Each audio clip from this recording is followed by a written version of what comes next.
Этот звук, этот сухой, раздирающий горло кашель, который начинается глубоко в груди, как будто кто-то пытается вырваться наружу. Он преследует вас по ночам, превращая подушку во врага. Он заставляет коллег в офисе брезгливо отодвигаться, пока вы краснея пытаетесь сдержать очередной приступ. Он превращает вашу жизнь в туман из усталости, раздражения и вечной ноющей боли в ребрах. Знакомо? Вы не одиноки. По официальным данным, которые так не любят афишировать, более 600 миллионов человек на планете прямо сейчас страдают от хронического или затяжного кашля. 600 миллионов. Целые мегаполисы людей, которые не могут нормально дышать. И что предлагает нам современная, блестящая, высокотехнологичная медицина? Посмотрите на полки аптек. Они ломятся от ярких пузырьков. Сиропы со вкусом вишни, ментола, альпийских трав, малины. Они обещают мгновенное облегчение. Они кричат с экранов телевизоров о своей инновационной формуле. Но что на самом деле внутри этих красивых бутылок? Давайте будем честны сами с собой. 90% из них — это просто жидкий сахар. Сахар, ароматизаторы, красители и компоненты, которые лишь на короткое время отключают наш кашлевой рефлекс, загоняя проблему глубже в бронхи. Вы пьете ложку за ложкой, послушно следуя инструкции. Вы тратите сотни, тысячи рублей, но кашель возвращается. Он возвращается с новой, удвоенной силой, потому что вы не лечили его, вы его просто затыкали. Но это был лишь первый удар по вашему здоровью. Фармацевтические гиганты тратят миллиарды долларов на исследования, но почему-то они не заинтересованы в том, чтобы вы выздоровели за 3 дня от простого отвара. Им нужно, чтобы вы болели. Долго. Дорого. Чтобы вы возвращались в аптеку снова и снова, покупая очередной улучшенный спрей или постилку, которая, по сути, не работает. Это циничный, холодный бизнес на вашем страдании. Ничего личного. Еще великий русский терапевт Сергей Петрович Боткин предупреждал своих студентов: лечить нужно не симптом, но причину. Кашель — это не болезнь сама по себе, а отчаянный крик организма о помощи. Мы разучились слышать этот крик. Мы заливаем его сладкой липкой химией, пока наши легкие не превратятся в изношенную забитую губку. Но что, если я скажу вам, что решение все это время было у нас под носом? Что, если существует рецепт, которому не 50, а сотни лет? Рецепт, который не просто подавляет кашель, а лечит его. Выводит ту вязкую, застоявшуюся субстанцию, которая отравляет ваши бронхи и служит рассадником для новых инфекций. Рецепт, который крупные компании активно высмеивали и называли «бабушкиными сказками», потому что он стоит сущие копейки, а готовится за 15 минут на любой кухне. Сегодня, прямо сейчас, мы вскроем этот заговор молчания. Мы не просто приготовим сироп, мы создадим настоящий эликсир. Тот самый старинный сироп, который передавался шепотом из поколения в поколение в деревнях, пока его не вытеснили яркие этикетки и агрессивная телереклама. Это рецепт, который возвращает нас к истокам, к той невероятной силе природы, которую невозможно синтезировать в лаборатории и запатентовать. Вы готовы узнать, что на самом деле скрывали в старых монастырских лечебниках? Вы готовы дышать полной грудью, возможно, впервые за долгие-долгие годы? Тогда отложите в сторону свои бесполезные аптечные пустышки. Мы начинаем. И то, что вы узнаете сегодня, изменит ваше представление о лечении простуды раз и навсегда. Вы думаете, вам понадобятся сложные химические соединения, купленные за бешеные деньги? Выбросьте это из головы. Арсенал, который мы сегодня будем использовать, лежит у вас на кухне. Он был там всегда, но вы, как и многие другие, были приучены считать эти компоненты кулинарными, приправой, чем-то незначительным. О, какое фатальное заблуждение!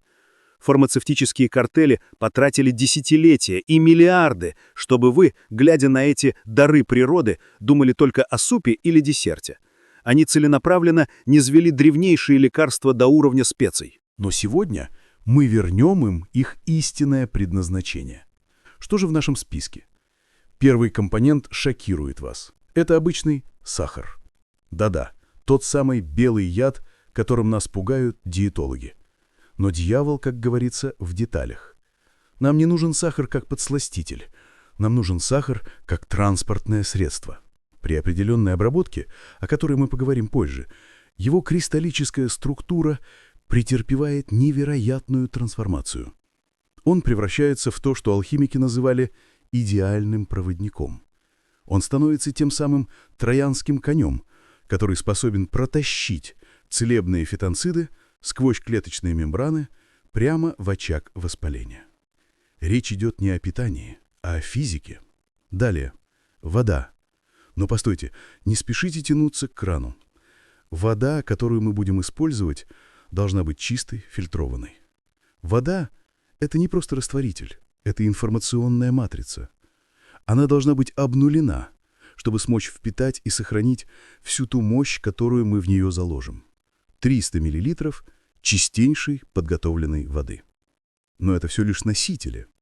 Настоящая магия, настоящая биохимическая атака на болезнь кроется в травах. И первым в нашем списке идет он, герой, которого низвели до роли гарнира к пельменям – лавровый лист. Вы привыкли бросать его в кастрюлю, не задумываясь. Какая ошибка! В Древней Греции им венчали не только победителей Олимпиад, но и величайших целителей. Жрицы в Дельфах жевали его листья не для опьянения, а для дезинфекции и защиты легких от испарений. Лавровый лист – это не приправа, это концентрированный удар по патогенам. Что в нем такого? Взгляните на химический состав. Циниол, линолол, эвгенол – это летучие эфирные масла, которые обладают мощнейшим муколитическим, то есть разжижающим свойством. Они не просто успокаивают кашель, они врываются в бронхи и начинают методически растворять ту вязкую, липкую боепленку, в которой, как в крепости, засели бактерии и вирусы. Они превращают густой гной в жидкость и заставляют его покинуть ваше тело. Нам понадобится ровно 6 сухих, неповрежденных листиков. Но одного лавра недостаточно, чтобы выиграть эту войну. Нам нужен союзник, который будет работать на другом фронте. И это шалфей. Шалфей. Сальвия, с латинского «salvere», что означает «спасать» или «быть здоровым». Уже в 1480 году знаменитая Салернинская школа здоровья, главный медицинский институт Средневековья, выпустила трактат с вопросом «Как может уйти из жизни человек, у которого в саду растет шалфей?» Его считали панацеей. Почему? Потому что шалфей – это природный антибиотик широчайшего спектра действия. Он содержит туйон и сальвин – вещества, которые буквально парализуют репликацию вируса и останавливают рост бактериальных колоний. Если лавр – это артиллерия, которая взламывает оборону мокроту, то шалфей – это спецназ, который зачищает территорию от оставшихся возбудителей.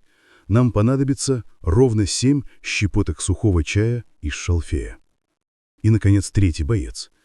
Тот, кого все считают безобидным, успокоительным. Ромашка аптечная. Какая чудовищная недооценка! Нам внушили, что ромашка – это милый цветочек, чтобы лучше спать. Ложь. Главное действующее вещество ромашки – апигенин.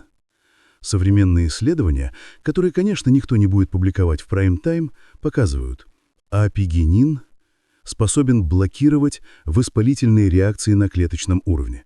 Когда вы кашляете, ваше горло и бронхи горят. Это микропожар, цитокиновый шторм в миниатюре. Ромашка – это пожарная команда. Она не убивает бактерии, как шалфей, и не дробит мокроту, как лавр. Она делает кое-что важнее. Она снимает отек. Она убирает ту самую боль, першение и удушье, которые заставляют вас кашлять. Она идеальный медик, который успокаивает поле боя, чтобы лавр и шалфей могли выполнить свою работу без помех. Нам нужна 1 столовая ложка. Сахар, вода, лавр, шалфей, ромашка.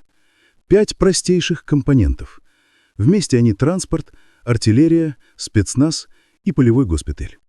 Это идеальная команда, собранная самой природой. И сейчас мы превратим их в оружие.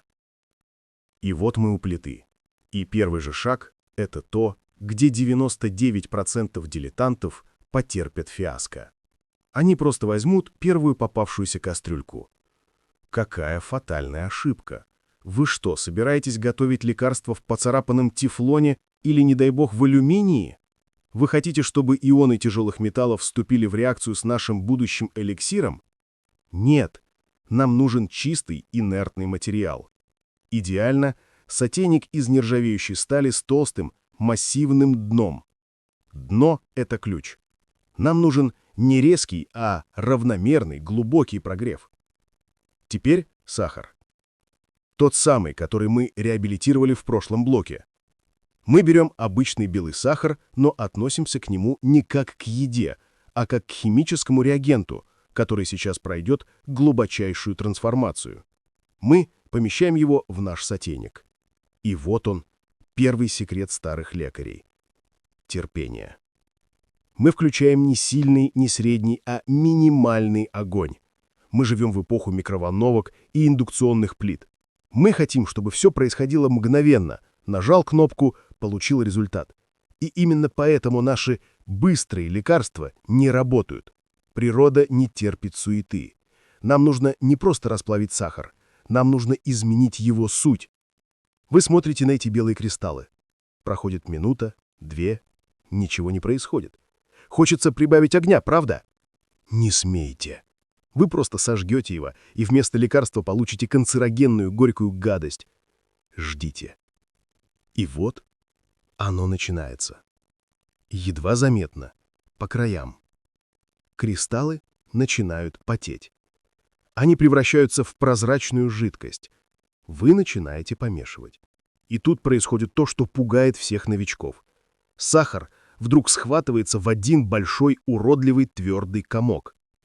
Он становится похож на мутное, битое стекло. «Все испорчено!» — воскликнет дилетант. «Так и должно быть», — улыбнется знаток. Это необходимый этап. Сахар избавляется от остатков влаги. Его структура ломается, чтобы пересобраться заново. Это алхимический Нигредо. Распад перед возрождением.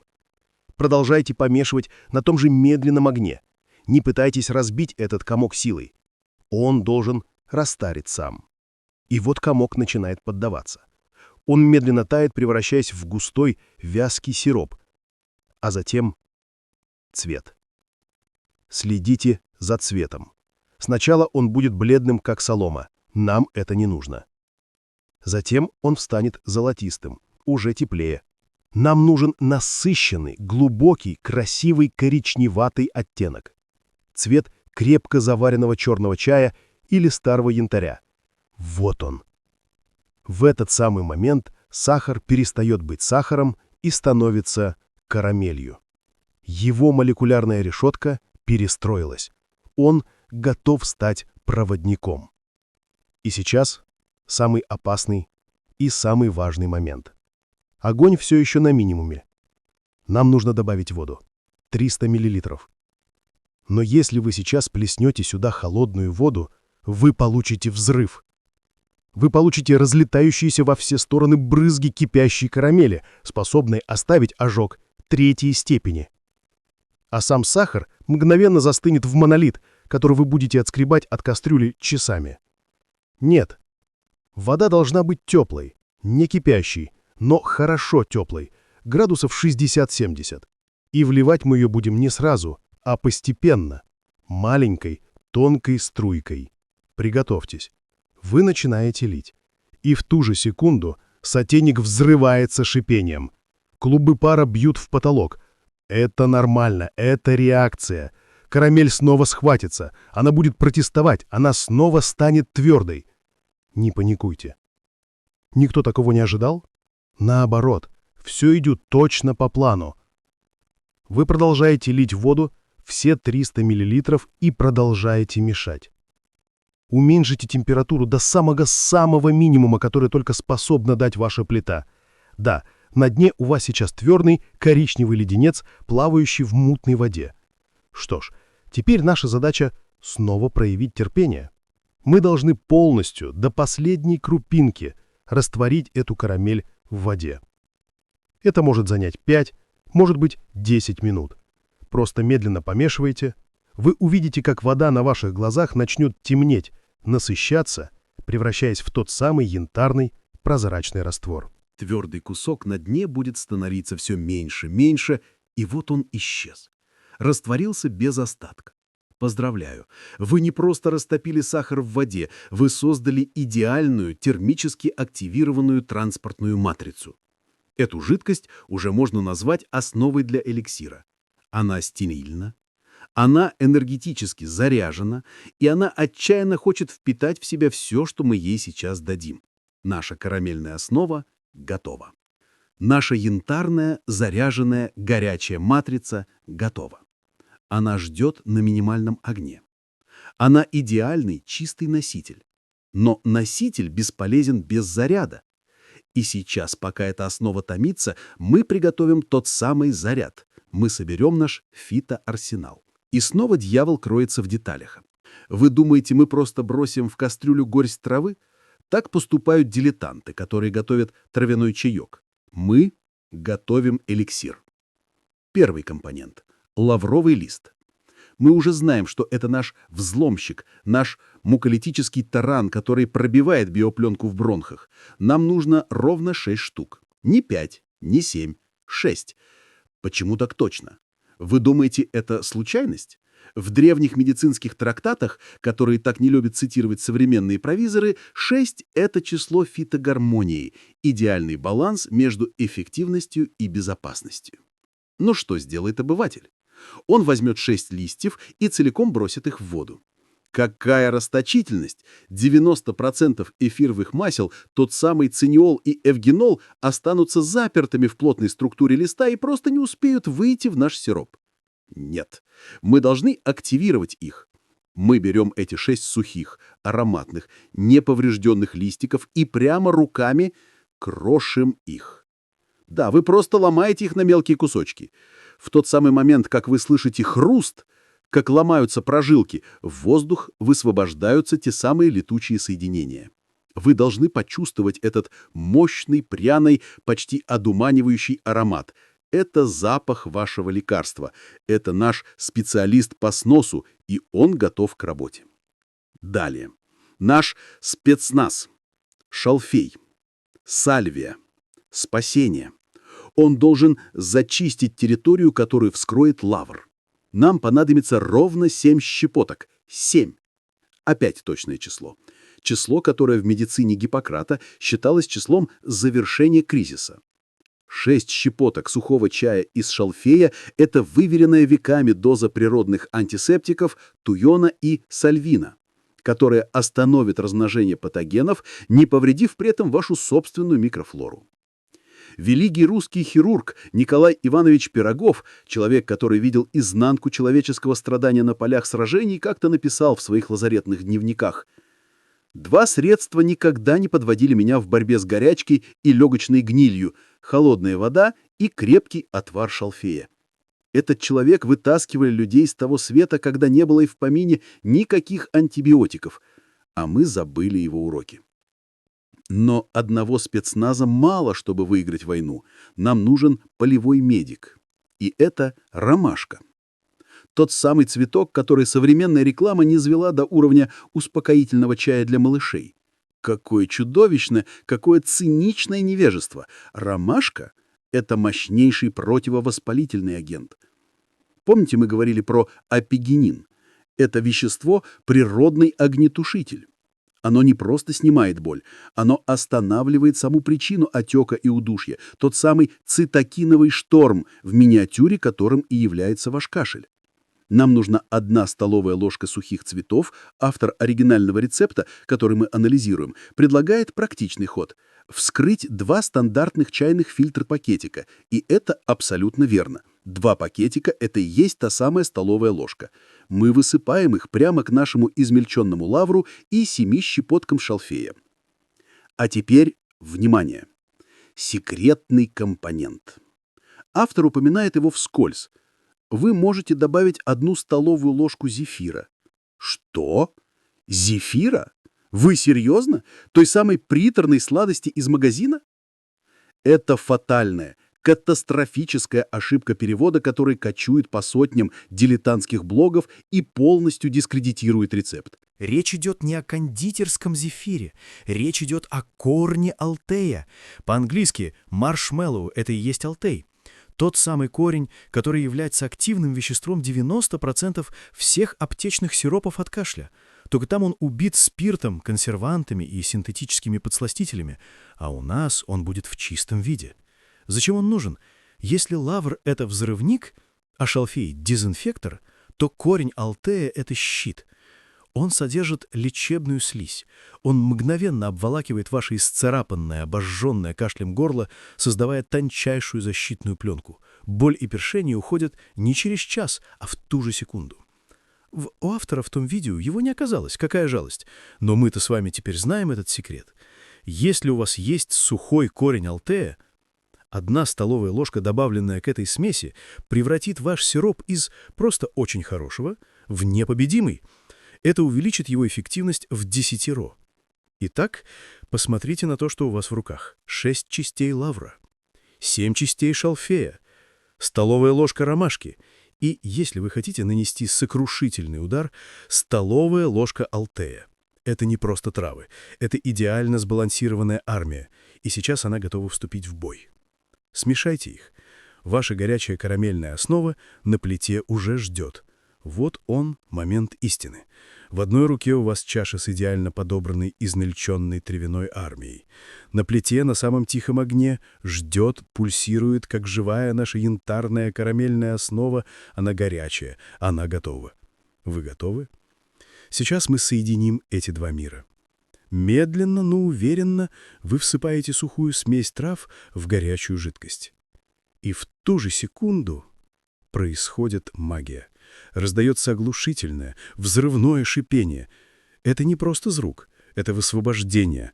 В этот самый миг миллионы летучих эфирных масел, которые мы пробудили, измельчив листья, вступают в контакт с горящей матрицей. Кухню наполняет такой густой, такой сложный аромат, что его можно почти потрогать. Это пахнет не супом, не чаем. Это пахнет древней аптекой. Это пахнет здоровьем. Немедленно размешайте. Смотрите, как на ваших глазах прозрачная янтарная жидкость мгновенно темнеет.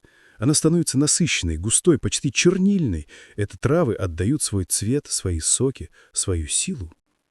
Но это был лишь поверхностный контакт. Нам нужно больше, нам нужно все. Мы должны вытянуть из этих трав не только то, что лежит на поверхности, но и то, что спрятано глубоко внутри их клеточной структуры. И для этого нам понадобится огонь. Мы прибавляем температуру, доводим наш эликсир до кипения. Мы должны увидеть, как по краям сотейника начинают подниматься первые уверенные пузыри. И вот сейчас включите таймер, потому что следующий этап — это гонка со временем, где ошибка в 30 секунд может стоить вам всего лекарства. Нам нужно, чтобы сироп кипел, но кипел он должен ровно 3 минуты. 360 секунд, 240 нет, ровно 180 секунд. Почему такая абсурдная точность? Это что, какой-то ритуал? Это химия, друзья мои, жестокая и непощадная химия. Что произойдет, если вы будете кипятить дольше? 5 минут, 10? Вы убьете свой сироп. Вы совершите преступление против фитотерапии. С каждой лишней секундой кипения из вашего сотейника будут улетучиваться самые ценные, самые летучие эфирные масла лавра и шалфея. Вы их просто выпарите, а нежный, как крыло бабочки, апигенин из ромашки, тот самый огнетушитель, просто-напросто распадется от такой жесткой термообработки. Вы получите горькое, бесполезное, мертвое варево. А что, если кипятить меньше? Минуту, полторы? Вы трус. Вы не дадите сиропу раскрыться, вы не успеете запустить процесс принудительной экстракции. Тяжелые фракции, сапонины, дубильные вещества из шалфея и, самое главное, та самая целебная слизь из корня алтея, если вы его добавили, они просто не успеют выйти в раствор. 3 минуты Это идеальный, выверенный веками компромисс. Этого времени ровно достаточно, чтобы вскрыть травы, но недостаточно, чтобы их убить. Это тот самый баланс, который искали средневековые лекари. Итак, таймер запущен. Сироп бурлит. А вы стоите рядом и размешиваете. Не отходите. Вы дирижер этого процесса. Вы видите, как жидкость становится еще гуще, еще насыщенней. 3, 2, 1, стоп! Немедленно выключите плиту. Уберите сотейник с горячей конфорки. Но это был лишь первый удар по болезни. Настоящее таинство начинается только сейчас. Мы завершили этап экстракции, мы переходим к этапу инфузии. Что нужно сделать? Немедленно накрыть сотейник крышкой. Плотно. Это самый критический момент всего рецепта. Почему? Потому что пар, который поднимается от вашего горячего эликсира, это не просто вода. Это душа вашего лекарства. Это те самые литу-Ф вещества, тот самый цинеол, тот самый туйон, который отчаянно пытаются сбежать. Если вы оставите сотейник остывать открытым, вы сами лишите свой сироп 90% его силы. Крышка — это ловушка. Это купол. Это алхимический алимбик в миниатюре. Пар поднимается, ударяется о холодную поверхность крышки, конденсируется и падает обратно в сироп. Мы заставляем душу лекарства вернуться в тело. Мы создаем замкнутый цикл. А теперь ничего. Мы оставляем его в покое. Мы должны дать ему полностью остыть. Полностью. Не до теплого, не до комнатной температуры. Он должен остыть до того состояния, когда вы, прикоснувшись к кастрюле, не почувствуете тепла. Почему? Это не просто остывание, это настаивание. Это тот самый процесс медленного вдумчивого томления, о котором писал еще великий Владимир Бехтерев. Сила природы, заключенная в растении, требует не насилия, но терпения, дабы раскрыться полностью. Пока сироп медленно остывает под крышкой, в нем продолжают происходить чудеса. Уже без грубого кипячения в спокойной, остывающей среде травы продолжают отдавать свою силу. Ромашка отдает свой успокаивающий бисоболол, алтей медленно выпускает свою обволакивающую слизь, все компоненты гармонизируются, соединяются друг с другом, создавая тот самый синергетический эффект, когда 1 + 1 равно не 2, а 11. Это займет час, может быть, 2. Не торопите его. Забудьте о нем, дайте природе сделать свою работу. Под этой крышкой, в темноте и покое, сейчас рождается настоящий, мощный, живой эликсир. И пока там, под крышкой, в этой алхимической темноте происходит таинство, пока наш эликсир насыщается, пока он медленно остывает, вбирая в себя всю силу трав, давайте на секунду остановимся. Отвлекитесь от сотейника. Давайте поговорим о том, что происходит на самом деле. Вы думаете, мы с вами просто готовим домашнее средство от кашля? О, нет. То, что мы делаем прямо сейчас, это нечто гораздо большее. Это акт интеллектуального, гражданского неповиновения. Вы когда-нибудь задумывались, почему этот рецепт такой простой, такой убийственно эффективный и такой дешевый не висит на каждом столбе? Почему его не выписывает ваш участковый терапевт, устало глядя поверх очков? Почему его нет в официальных рекомендациях Министерства здравоохранения? Ответ прост, и он циничен до дрожи, потому что вы здоровые невыгодны. Фармацевтическая индустрия, эти гигантские бездушные корпорации с миллиардами оборотами, тратят эти миллиарды не на то, чтобы вас вылечить, они тратят их на то, чтобы управлять вашими симптомами. Им не нужно, чтобы вы излечились за 3 дня с помощью лаврового листа и ромашки. Им нужно, чтобы вы болели долго, хронически, чтобы вы каждый месяц покорно несли свои деньги в аптеку, покупая очередную инновационную, запатентованную, блестящую пустышку. Их главная задача — заставить вас поверить, что все натуральное, все, что дала нам природа, это бабушкины сказки, мракобесие и ненаучный подход. Они потратили полвека, чтобы дискредитировать тысячелетний опыт фитотерапии. Они наняли армии карманных экспертов и независимых блогеров, которые с пеной у рта будут доказывать вам, что шалфей — это просто приправа, а ромашка — просто милый чаек. Но это был лишь первый эшелон их лжи.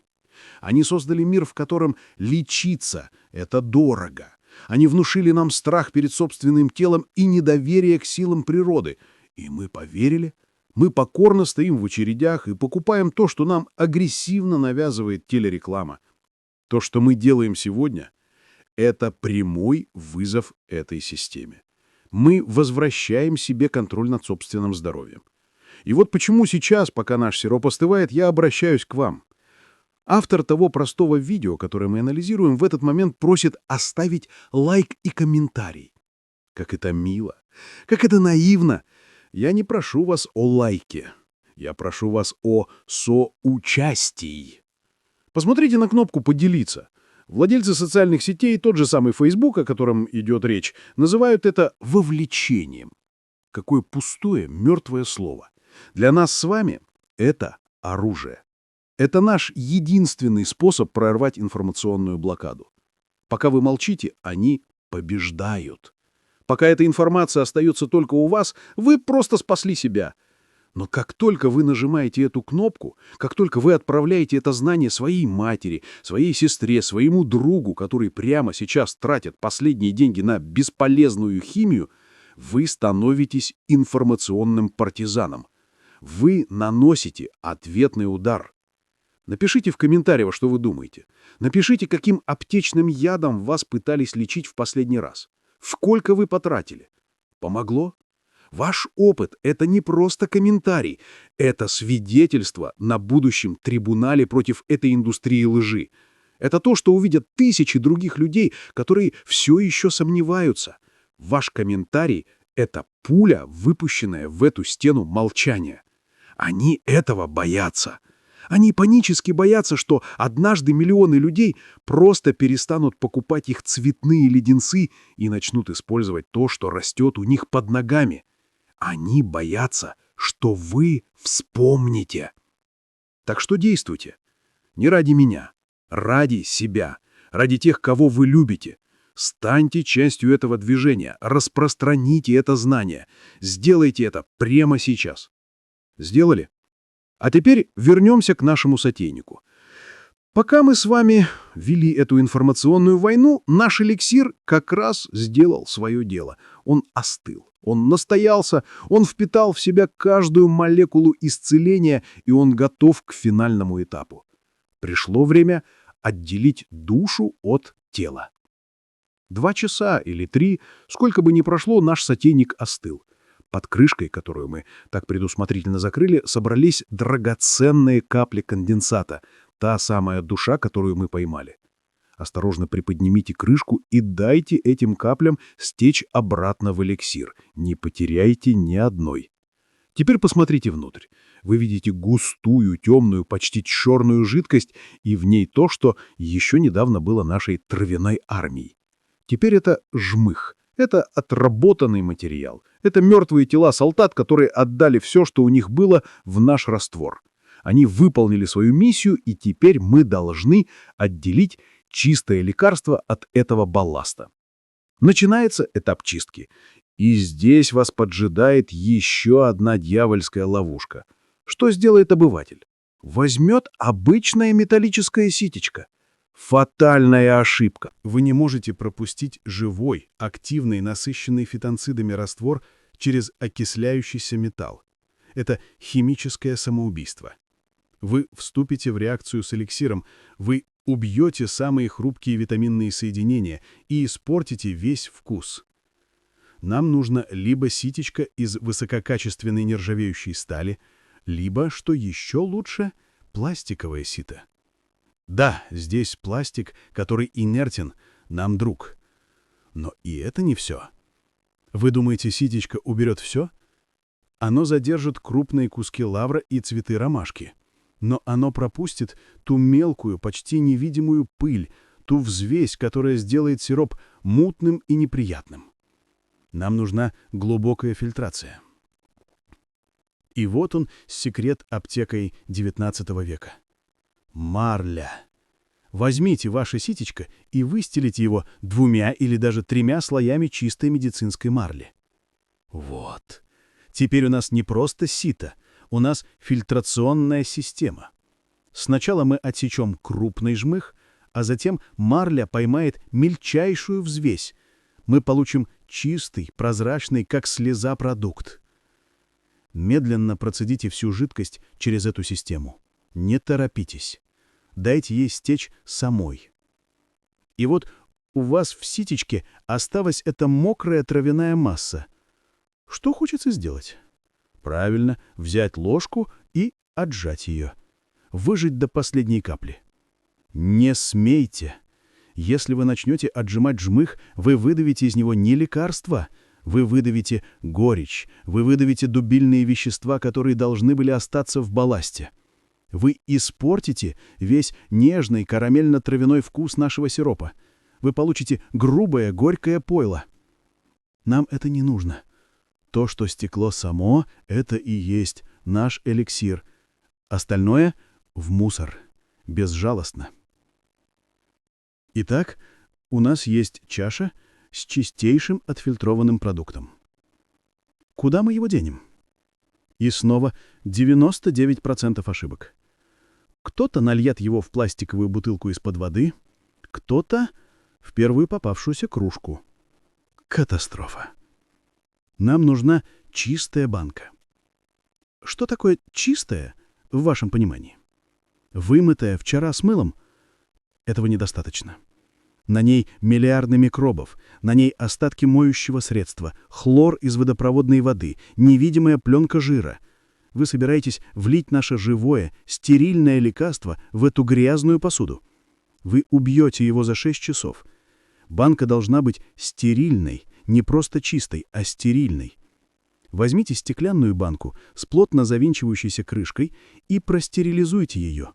Обдайте кипятком, подержите над паром, прокалите в духовке. Вы должны убить на ее стенках все живое. Наш эликсир создали таким, незащищенным от микробов. Перелейте наш темный густой ароматный сироп в эту идеальную банку. Посмотрите, как он играет на свету. Это жидкий янтарь. Это концентрированная сила. Плотно закройте крышку. И что теперь? Оставить на столе? Ни в коем случае. Вспомните, что мы сделали. Мы создали, по сути, сладкий травяной бульон. Без единого консерванта, без спирта, без бензоата натрия, без всей той химии, которой аптеки пичкают свои сиропы, чтобы они могли стоять на полке по 3 года.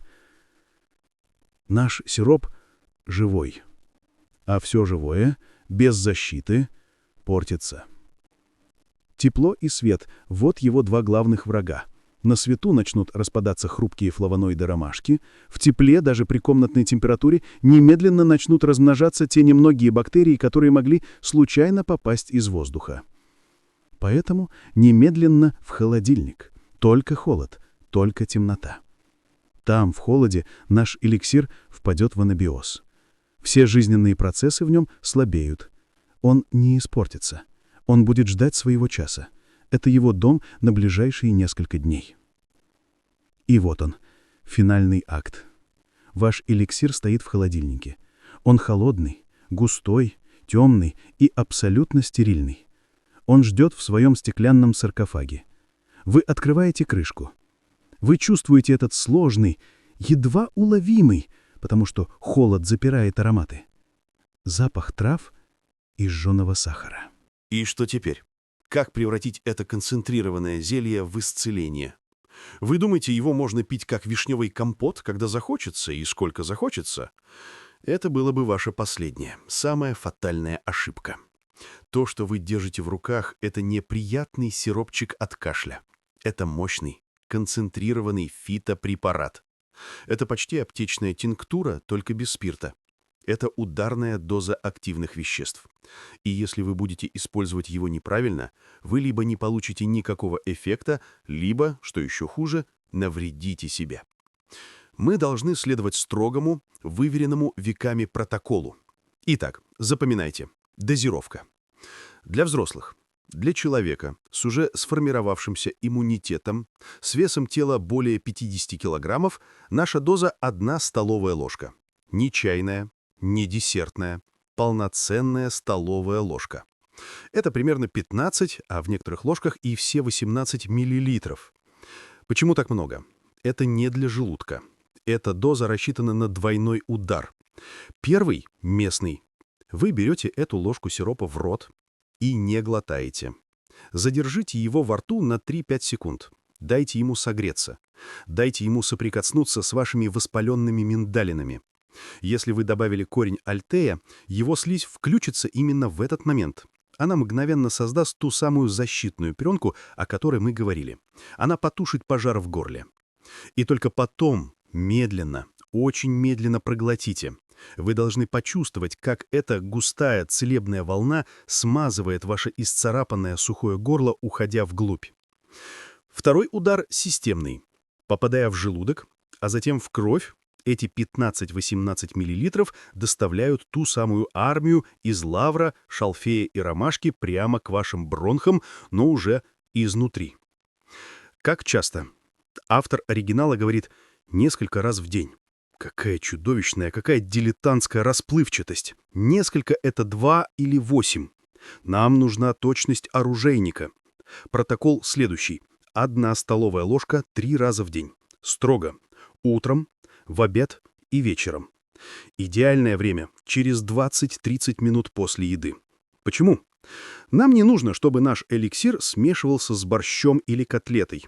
Он должен попасть в желудок, когда основной процесс пищеварения уже прошел, чтобы максимально быстро и чисто всосаться в кровь. Но принимать его на абсолютно голодный желудок тоже не стоит. Вспомните, лавр и шалфей — это мощные, активные субстанции. Они могут вызвать легкое раздражение слизистой. Лекарство должно следовать за пищей, как тень за человеком. Так писал еще великий Авиценна в своем «Каноне врачебной науки», книга, которая 1000 лет была медицинской библией для всего цивилизованного мира.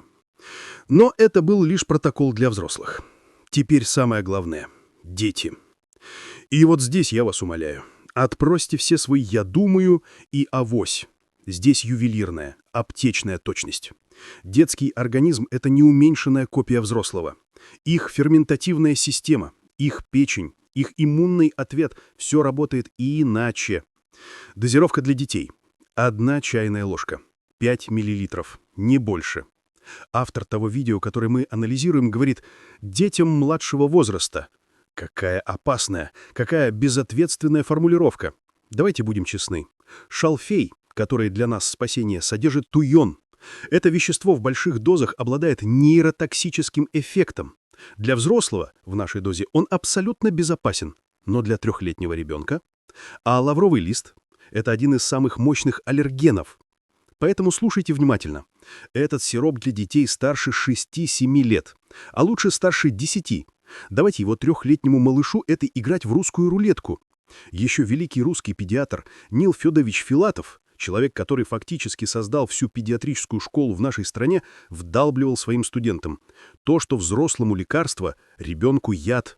Помните о дозе, коллега, всегда помните о дозе. Итак, детям старше 6-7 лет 1 чайная ложка. 2, максимум 3 раза в день. И тоже строго после еды. Сколько ждать эффекта? Вы приняли первую ложку и... ничего? Вы ждали голливудского чуда? Что кашель выключится как по щелчку? Этого не будет.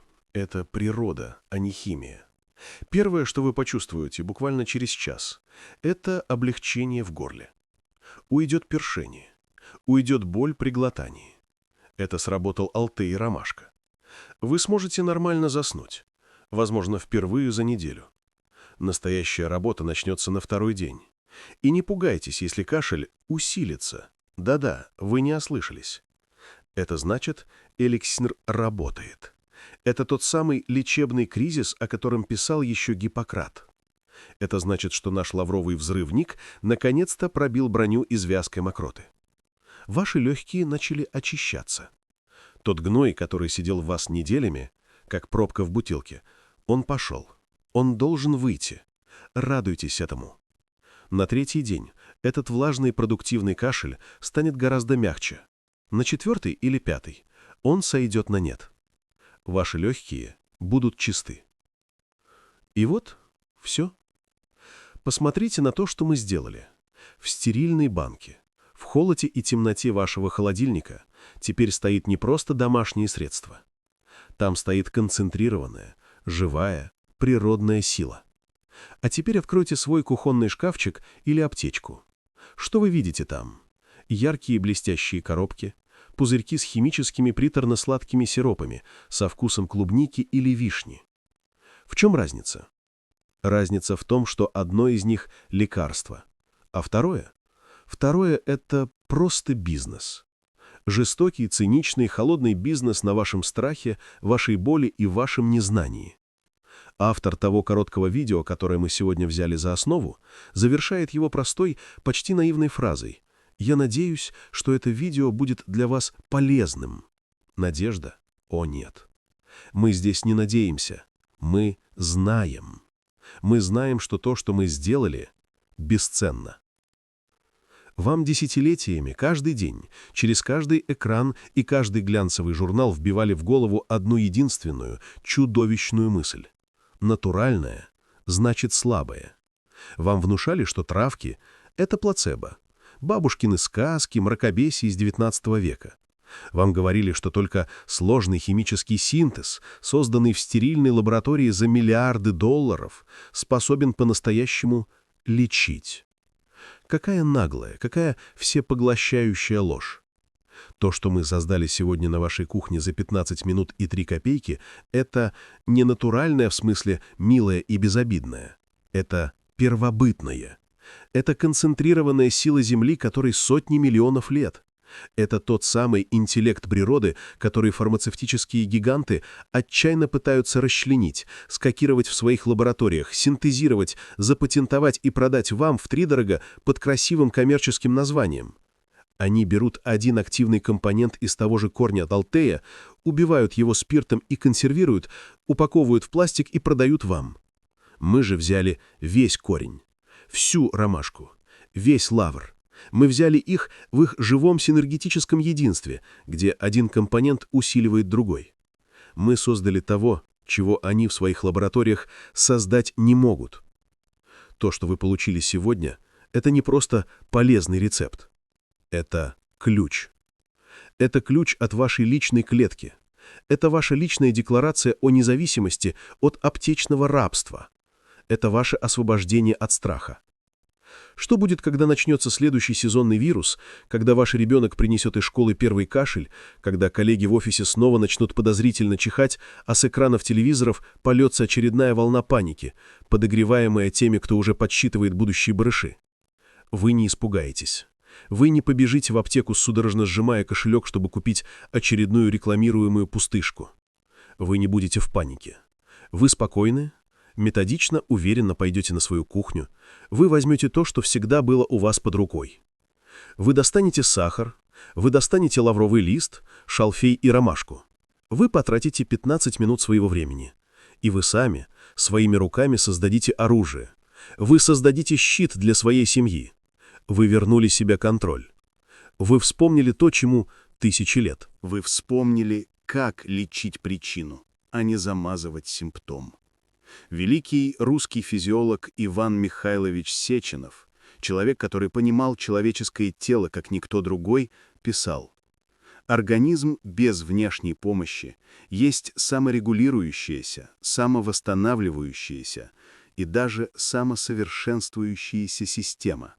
Мы разучились ему доверять, мы перестали ему помогать, мы начали ему мешать, заливая в него тонны синтетической химии. Мы сегодня помогли». Именно поэтому то знание, которое вы получили, это не просто полезный контент, это ответственность. Не держите его при себе. В мире, где информация о вашем здоровье монополизирована и контролируется теми, кто наживается на ваших болезнях, делиться правдой становится актом сопротивления. Но это был лишь первый шаг. Впереди еще так много секретов, которые от вас скрывают, но это уже совсем другая история, о которой мы, возможно, еще поговорим. А на сегодня все. Дышите полной грудью, слушайте свой организм, доверяйте ими и перестаньте, наконец, верить тем, кто пытается продать вам ваше же собственное здоровье в красивой, блестящей упаковке. Вы сильнее, чем они вам говорят. Вы всегда были сильнее. Если это знание было для вас ценным, если вы, как и мы, верите в силу природы и мудрость, проверенную веками, поддержите нас. Это очень просто. Поставьте свой палец вверх под этим видео. Ваш лайк — это сигнал для алгоритмов, что эта информация важна и ее должны увидеть другие люди. Обязательно подпишитесь на наш канал «Советы долголетия». Мы существуем для того, чтобы делиться с вами именно такими настоящими, рабочими и часто забытыми рецептами здоровья, которые не покажут в прайм-тайм. И самое главное, нажмите на колокольчик. Так вы гарантированно не пропустите наши новые выпуски. А впереди, поверьте, еще очень много того, о чем вам никогда не расскажут в аптеке. Спасибо, что были с нами. Будьте здоровы. Дышите полной грудью, слушайте свой организм, доверяйте ему. И перестаньте, наконец, верить тем, кто пытается продать вам ваше же собственное здоровье в красивой, блестящей упаковке. Вы сильнее, чем они вам говорят. Вы всегда были сильнее.